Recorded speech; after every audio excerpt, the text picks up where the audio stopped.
On this episode of Evolving Humans, I'll share two relatable stories with you.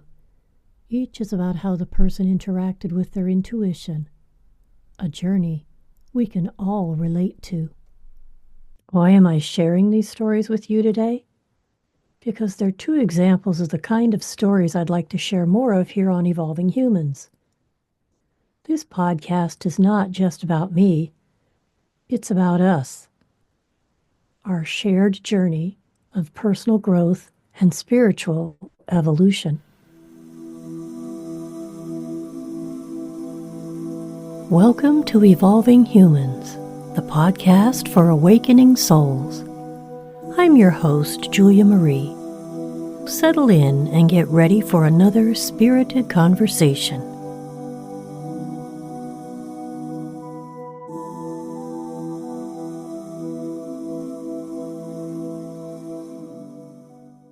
In one example, a student of mine received multiple signs, recognized them, but didn't take the action he felt he needed to. That day, he learned a very important lesson. The other story comes from a dear friend I met while following Spirit myself. I arrived at a small powwow held on the Pine Ridge Reservation in South Dakota. I was the guest of a family I was sponsoring. Spirit guided me to set up my chair next to an empty chair that was already there in the circle. Shortly after I got settled, a young man sat down.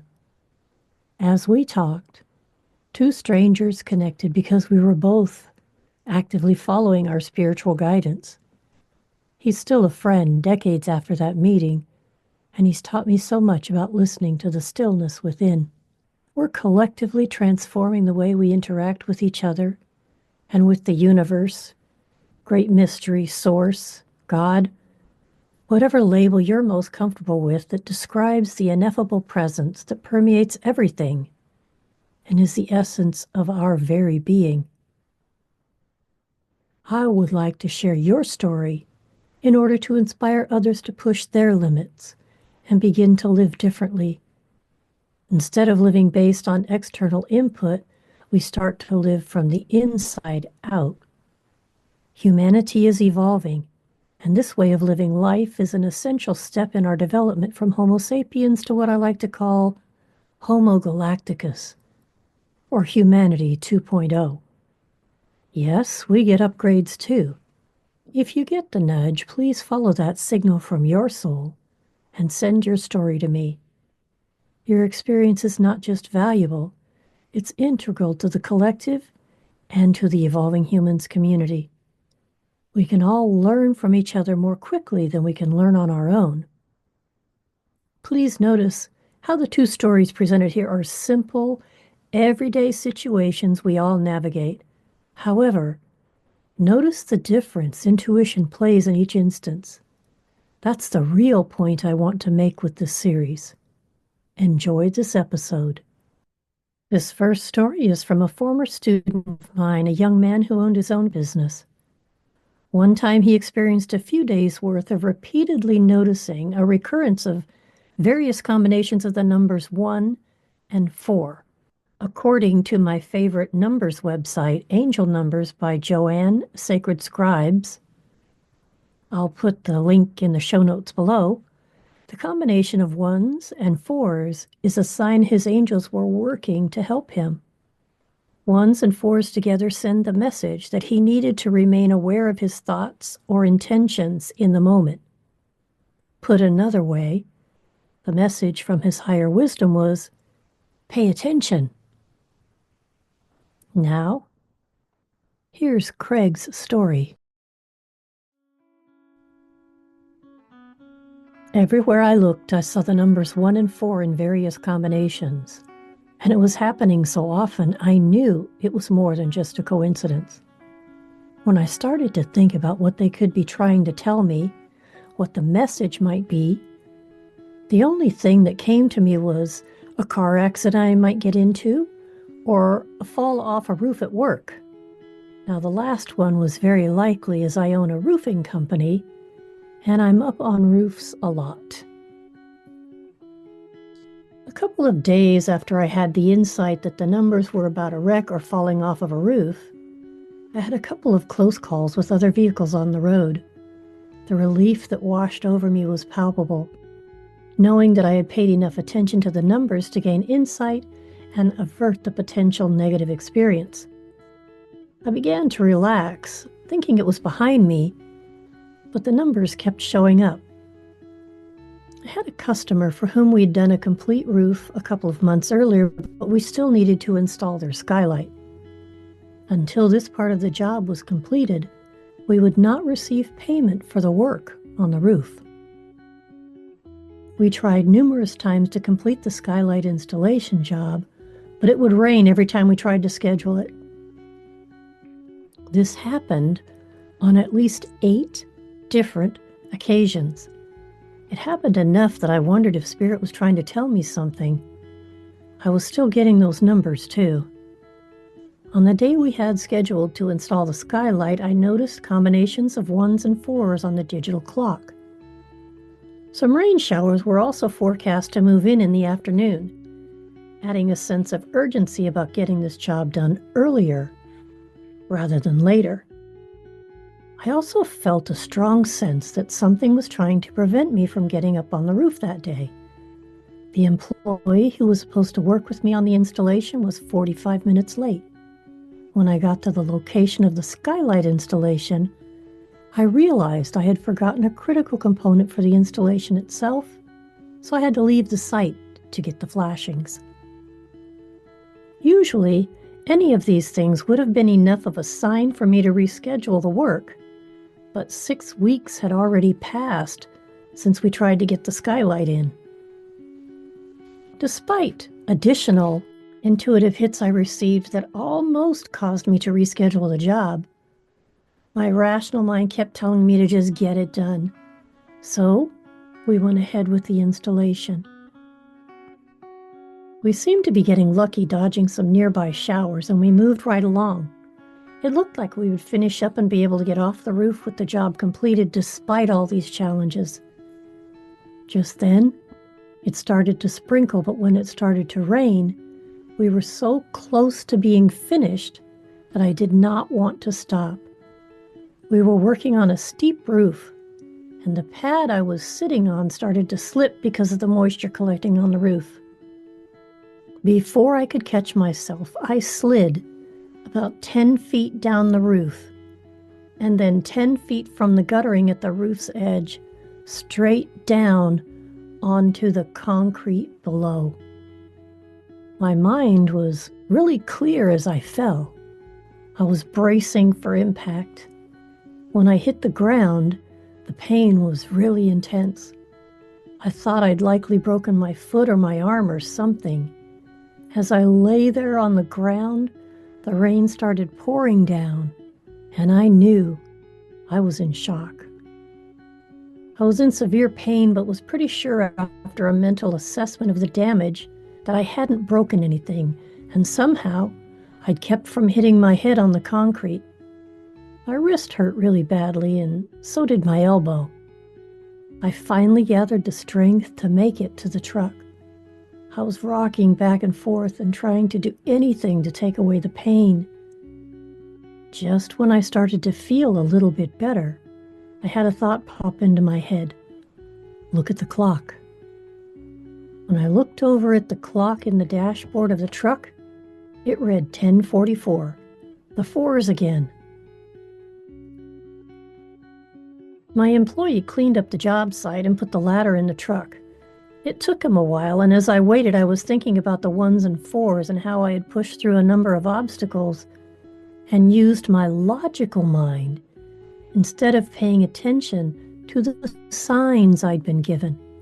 More than one thing happened that, under normal circumstances, would have kept me from working that day.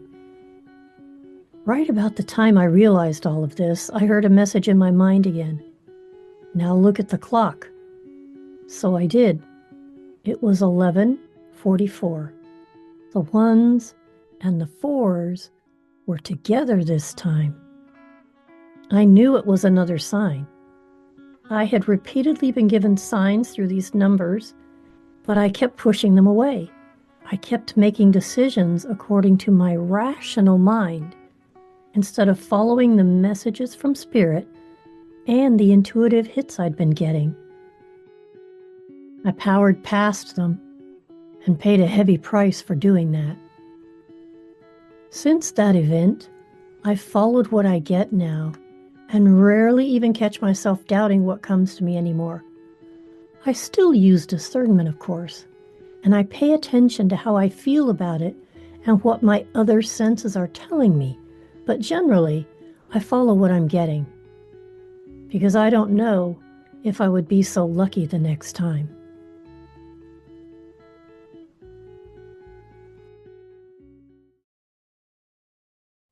What's your most important takeaway from this story?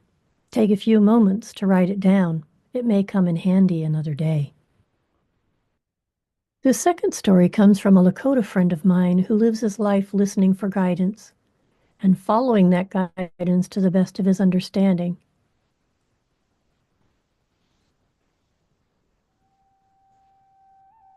My name is John, and I am an Oglala Lakota Sioux Indian. I am called a lost bird by the people of my culture. At birth, I was given up for adoption so that I might have greater opportunities and a better life.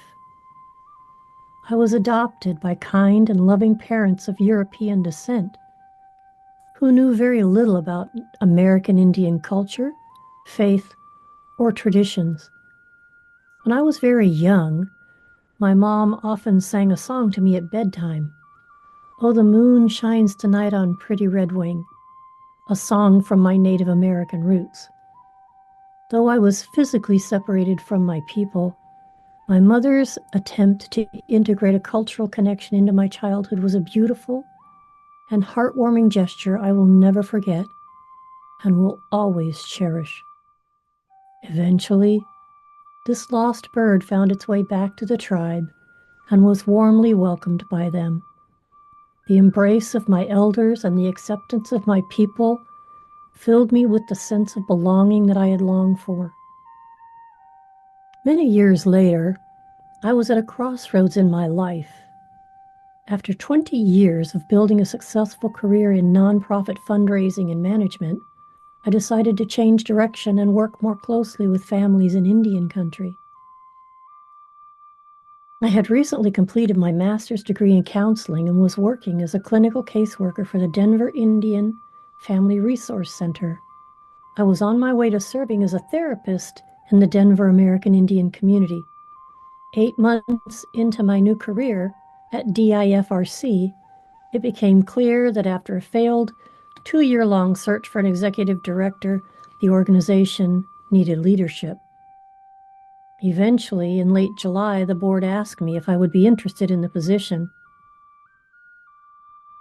After having made a spirit-oriented decision to leave nonprofit management behind, I now had a very difficult choice to make. On the one hand, I thought I knew what I was supposed to be doing, yet life had just delivered an opportunity to serve my people in another way. I did not know what to do, but I knew I needed guidance from the Great Mystery, because I understood the profound influence of spiritual connection in guiding my decisions. One of my Lakota elders' key teachings was allowing the Great Mystery, a concept that encompasses the spiritual force that guides and shapes our lives, to speak to me.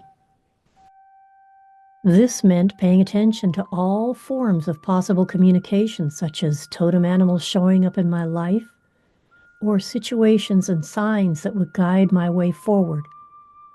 In a spiritual sense, it meant being present enough to recognize the Creator's answer to my prayers for guidance.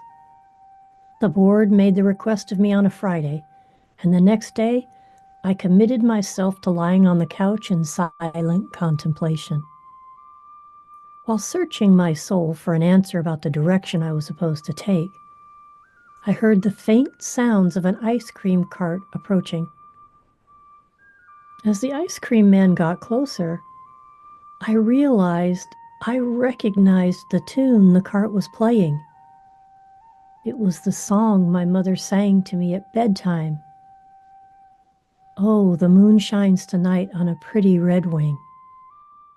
In that music, I heard the voices of my ancestors calling me to take the new position. I decided to follow the guidance of the Great Mystery and serve my people as the executive director of this wonderful organization. I learned long ago that the Great Mystery will always show me the way forward. The direction to take is usually obvious, and my only decision is whether to follow the divinely guided path or use my free will to take a little detour.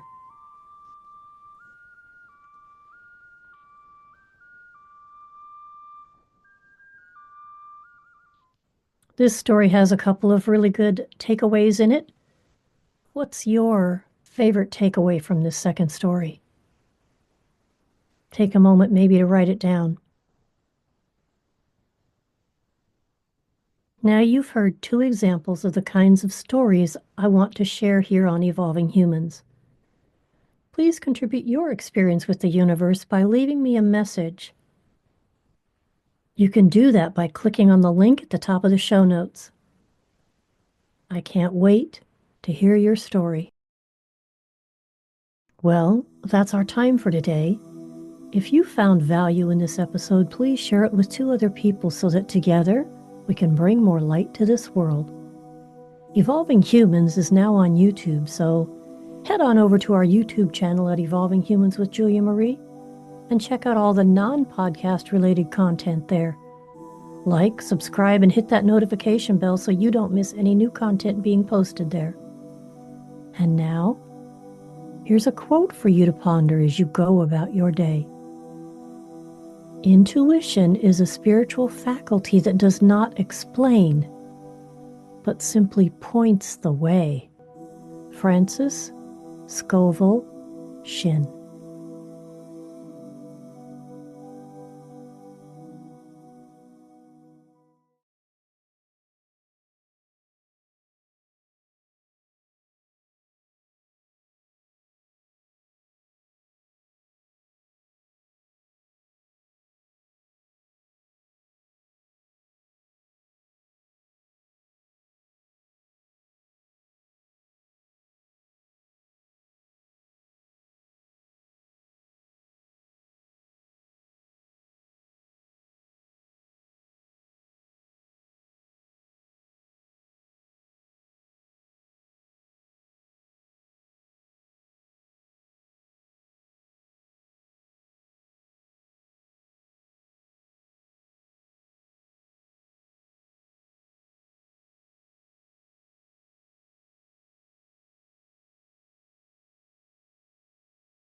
On this episode of Evolving Humans, I'll share 2 relatable stories with you.